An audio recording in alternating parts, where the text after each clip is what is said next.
that. That was a great session. I was enjoying the talk so much I kind of forgot I had a job to do. I don't have any props, unfortunately. But yeah, I do need to get a trombone, I think. So I'm lucky enough to know most of you, I think, in the room. But for those of you who don't know me, my name's Noyes. I work for the British Trust for Ornithology on wader research and monitoring. But I also represent the BTO on the Curlew Recovery Partnership that Mary introduced earlier on as well. And I'm introducing this project from both a BTO perspective and a CRP perspective as well. So I'm wearing both hats today. It's something that I'm particularly excited about because I did a talk 2 years ago at the last Curlew Action Fieldworker Conference about wouldn't it be great if we coordinated monitoring a bit better. And now I'm glad to say 2 years later we do have something tangible that we can get behind in that respect. It is a pilot, but I think it's a really big step forwards in that respect. So I thought I'd start. I didn't actually plan this. I didn't know I was going to be in the same session as Susanna. I've used the slide before. But this was an article in a geographical magazine that was published in September last year. And it's a brilliant article on South Lake's Curlew Recovery Project.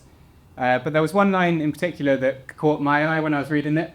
And that is that despite 20 or 30 similar projects underway across England, Scotland, Northern Ireland, and Wales, there's no central reporting system making large-scale analyses difficult. So I've pointed towards this article just to prove that it's not just me that bangs on about this kind of thing. It is something that's intuitively sensible to a lot of people. There have been previous attempts in the past as well to do this kind of thing. They haven't quite got off the ground or gained momentum, and I think that's down to two key reasons. And the first of these is quite obvious. It's just money. It's really hard to fund this kind of thing. For some reason, funders don't get as hot under the collar about central reporting systems or large-scale analyses as I do. But as well as the money problem, there is also just a diversity of monitoring methods basically across. So obviously the wader conservation community is incredibly diverse, and that's something that should be cherished and something that's really important, not something we want to change. But it does make these kind of larger scale analyses quite tricky from a scientific perspective. So in terms of the first problem, the money, we have got dedicated funding, bespoke funding from the Esme Fairbairn Foundation, and we're very grateful to them for that. So that should be that problem solved. This is going to be front and center of at least mine and Harry's desk and other people at the BTO working on this. And then in terms of the second problem, we think we've cracked a way that we're not going to be asking you to do a specific methodology or completely overhaul your monitoring methods. We're just asking for a certain number of data at the end of the season that we think will make your wader breeding records comparable across projects and across years, although this is just the pilot year. So I'll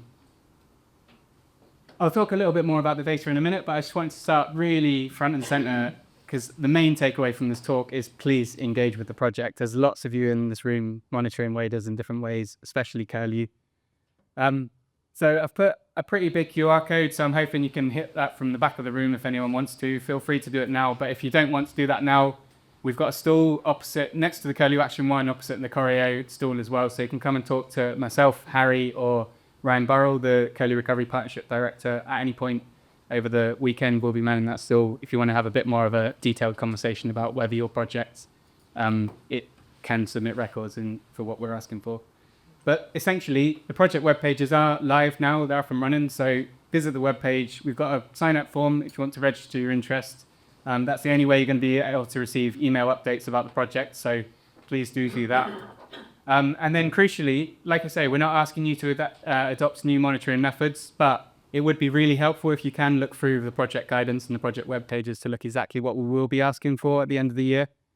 Because if there are minor tweaks or things you think, we could have recorded that at a certain time, that would be really helpful if you can do that. But otherwise, just collect your data as you normally would across the year, like I say, potentially with minor tweaks here and there. And then once your breeding pairs have finished at the end of the season, all their breeding attempts have ceased, then we'd be asking for you to submit your records through two data entry options. We have an online form and a downloadable spreadsheet as well that you can email up to us. So please go onto the project web pages, sign up to the form, register your interest. We're always contactable at waders@bto.org as well if you have any questions about the applicability of your project or anything like that, or anything about the data entry forms. So in terms of what data we're asking for, I'm not going to go into a huge amount of detail now, but broadly, this can be separated in 3 categories. So core information about the breeding pair, and this is what we'd ask from anyone submitting information to the scheme. And we're asking for just 7 pieces of information around that. That might sound like a lot, but I mean, that's location and species of wader and things like that. So that should be quite quick to fill out.